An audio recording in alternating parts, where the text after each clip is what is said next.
জুবিন দাবিহীন দ্বিতীয়টো ৰাতিপুৱা আজি কল্পনা কৰিব পৰা নাই। যোৱা ৰাতি ঘুমোৱা নাই, পৰহি ৰাতিও ঘুমোৱা নাই। এই ভগৱান কচমে চকু চাককে নাই আছে। কল্পনাৰো অগোচৰ না। ভাত খাইছোঁ, কিবা খাইছোঁ, 3 দিন মানিমেই। সেইটোতো নিজৰ ঘৰত দাদা না। আৰু চুলিটো মুণ্ডন কৰিম, সেইবিলাকতো নিজৰ প্ৰচেছটো কৰিমেই।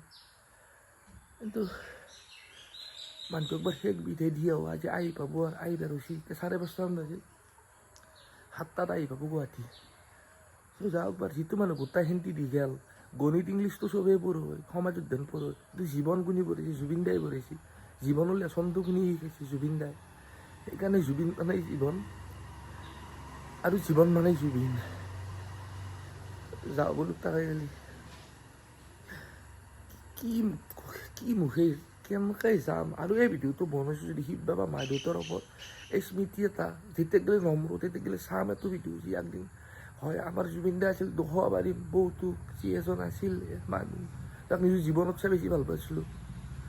মা দেউতাৰ পিছতে স্থান দিছিলোঁ। আহি থাকোঁতে উৰা ৰাস্তাত মোবাইলটো চাই আহি আছোঁ। এখন হাতেদি বাইক চলাইছোঁ, এখন হাতেদি মোবাইলত নিউজ চাইছোঁ। আৰু শুনিলোঁ অসমৰ সিংহতো আহি পাইছে বোলে। কিন্তু সুপ্ত অৱস্থাত শুই আছি। আজি কোনে গৰ্জন দিব অসমত আহি? কেনেকৈ বিদায় দিব বে মানুহ? কেনেকৈ বিদায় দিম যায়? কেনেকৈ চাম বে মুখখন? যিমানে যাই আছোঁ আগবাঢ়ি বাঢ়ি, সিমানে হাৰ্টবিট ফাষ্ট হৈ আছে। মানে কি বুজাব, তলমুৱা হৈ যাই আছোঁ। নিউজ চাই আছোঁ, মানে স্থিৰতাৰে থাকিব পৰা নাই। সৰুৰ পৰাই মানে মোৰ লগৰ যেখেন্তি হওক বা এতিয়াও ষ্টিল, আৰু যিকেইটা আপিৰ লগত মই ৰিলেশ্যনশ্বিপত আছিলোঁ, সিহঁতকো মই এটা কথা কওঁ, এতিয়াও জানাই সেন্দে বা লগৰ বন্ধুখিনিতি যি মোৰ ঘৰত 7টা মানুহ বুলি কওঁ। মা দেউতা, মই, জুবিন দা। 3টা নহয়, মা দেউতা মই। এই মই নিজৰ দাদা ঘৰ সৰুৰ পৰাই, একদম সৰুৰ পৰাই জাতিৰ অভিভাৱকটো গেল আৰু সঁচাই গেল বে। জাতিক কোনোবাই কিবা এটা কৰিলে কোনে আগে মাত দিব? কিবা এটা বয়া কাম কৰিলে, কিবা বয়া কৰিলে জুবিন দা কয় মই আছোঁ দে। কাৰোবাৰ বেমাৰ হৈছে মই সাহস দিম দে। মই সাহস তোৰ এই যিটো মানে সাহসটোৱে গুচি গেল। এটলিষ্ট কৈ যা যে মই যাম, আৰু নাহোদে ঘূৰি তনে থাকবি, তনটো গোটাই সি খালো জীৱন দৰ্শন।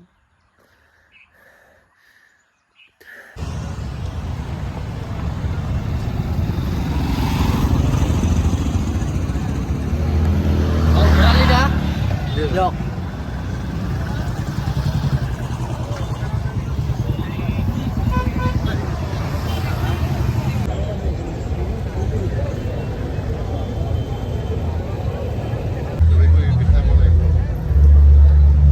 আধা ঘণ্টা দেৰি হ'ল মানে ৰখি আছোঁ। একো কথা নাই, গোটাই জীৱনটো ৰখিম লাগিলে।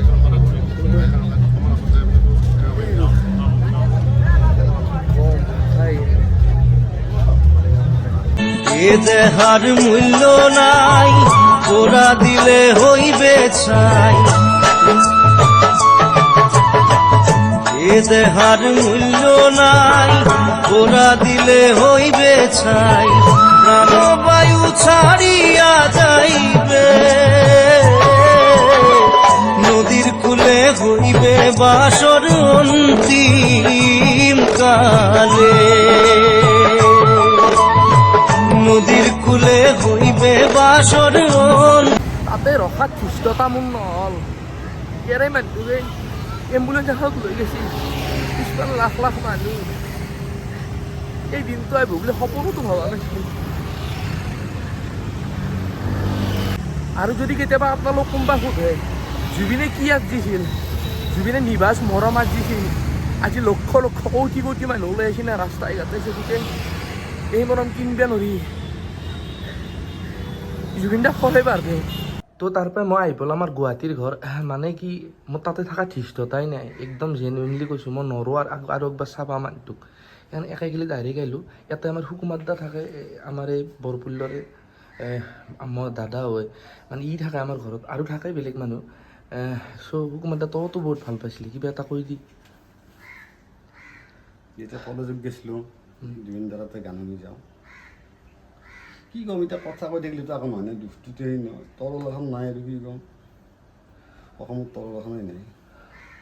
কিন্তু দি গেছি দে বহুত আৰ নালগে অন্তত জীয়াই থকাৰ প্ৰেৰণা খেন্তি গোটাই দি গেছি হয়নে সেইটো কওঁত সাহসটো আগবাঢ়িব পাৰিম এতিয়া সেইখিনি গেলি ৰাখি দি গেছি আমাৰ কাৰণে দি পেলাই আমি পাইছোঁ চব তুই আমাৰ স্বামী চলাৰ কাৰণে নালাগে একো কিন্তু আৰু পালোঁ এইটোৱে আৰু হ'ব আমি এতিয়া দিশটো দেখুৱাব পাৰিম চাৰিটাক জুবিন দাই সেনাই আছিল বা বিশ্বই গম পাইছে আজি দেখা নাই মাথাটো বিষয় নহয় ভাবিলে জুবিন মৰা বুলি ভাবিলে মাথাটো বিষয় এই নহ'ব বুলি ভাবি থাকিবা মোবাইলটো চাব নোৱাৰোঁ মোবাইলটো চাব নোৱাৰোঁ কি ক'ম দে মইতো হিৰুদাক বহুত ভাল পাওঁ ময়ো পাওঁ হিৰুদা কবিতাত কৈছিল যে মৃত্যুটো এটা শিল্প জীৱনৰ কঠিন শিলত এটা নিৰ্লোভ ভাস্কৰ্য সেইটো বহু বছৰ আগতে লিখিছিল তাৰে পিছত 1997 যেতিয়া মুক্তি এলবাম পাইছিল জুবিনে হিৰুদাক প্ৰত্যুত্তৰ দি কাউণ্টাৰ দি লিখিছিল যে মৃত্যু যদি শিল্প হয় মৃত্যু কিদৰে সুলভ মানে যদি মৃত্যুটো শিল্পই মৃত্যু কেনেকৈ সুলভ হ'ব পাৰে এতিয়া আজি হিৰুদা ৰং মই এটা হিৰুদাক ৰং প্ৰুফ কৰিলোঁ আজি শিল্প হ'লেও সুগন্ধি অখিলাৰ কবিক মৃত্যু সুলভ হ'ব নোৱাৰে তাকো জুবিন দাই যদি শিল্প কেতিয়া সুলভ নহয় সেই জালুকবাৰীত দেখাৰ পাই যি একে ঘৰত আছোঁ নিউজ চাই আছোঁ কাইলি পাৰা পাইছে মোক লগত যাব ধৃষ্টতা নাই মই নৰিম বে চাবা মুখখন মই চাই থাকিব নৰিমেই এইটো লিটাৰেলি ফিল কৰি আছোঁ কেনে লাগিছে চ' যেতিয়া সৰু সজাত গম পাম তেতিয়া যাম যাই শেষ বিদায়টো দিম বিদায়টো দিব নোৱাৰোঁ কাৰণ জুবিন যুগৰ অৱসান কেতিয়াও নহয় এটা এটা নৱ উত্থান জুবিন যুগৰ আৰু জুবিন যুগ অমৰ আৰু জেনুইনলি ৰখিব নোৱাৰিলোঁ গাইছ খোৱাতটো পাইছোঁ আহি পাইছে বোলে যাওঁ কিবা এটা বিষণ্ণ মন লৈ যাম আৰু এই মেঘুৰ চাউণ্ড নিচিনা হিৰি জানোবা শ্ৰীকৃষ্ণ জন্মাষ্টমী আজি মানে শ্ৰীকৃষ্ণ জন্ম হৈছে হয়তো চাগে কাৰোবাৰ গৰ্ভত জুবিন দা আজি নতুনকৈ জন্ম লৈছে যাৰ প্ৰতিফলন হয়তো আমি 20 বছৰ পিছত দেখা পাম চাগে মোৰ সেনাই ভাবিছে জুবিন দা আৰু জন্ম লৈছে অসমত কোনোবা বেলেগ মাতৃৰ গৰ্ভত যাই থাকোঁ বুলি ৰ'দ বৰষুণ আৰু এফালে সাতৰঙী ৰামধেনু প্ৰকৃতিৰ কি বিনন্দ খেলা আজি ন এজাক বৰষুণে মুখ ধুই থৈ গ'ল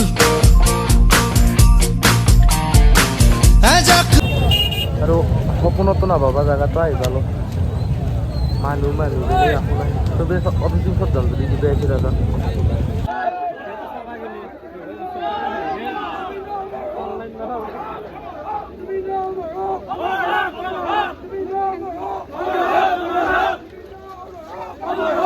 শিৱবাবাৰ ওপৰত মাই দেউতাৰ ওপৰত খাই গৈছোঁ তাকাই গেলি গৈছোঁ তাৰপৰা ফিৰি আহিছোঁ ইমান টাইম তাতে যাবা নোৱাৰিলোঁ পুৱাব নোৱাৰিছে কিছু চাব কিছুমান টাইপ হৈ গ'ল চাওঁ কি কৰোঁ পুৱা আমাৰ ৰাতি হৈ গ'ল ট্ৰাই কৰিম যদি পাৰোঁ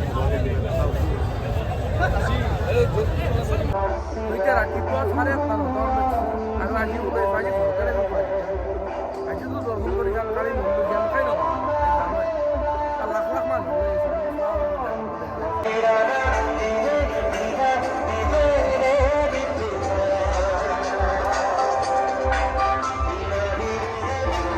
লাখ মানুহ পালকো আর আইয়ে কাক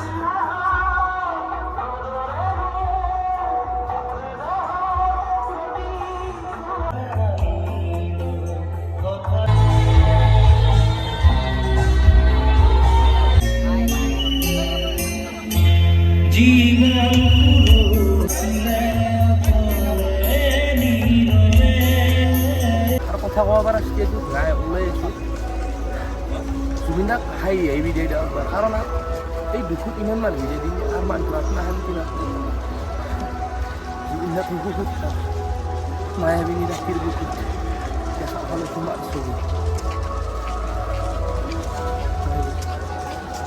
জুবিন দা অকমান সদায়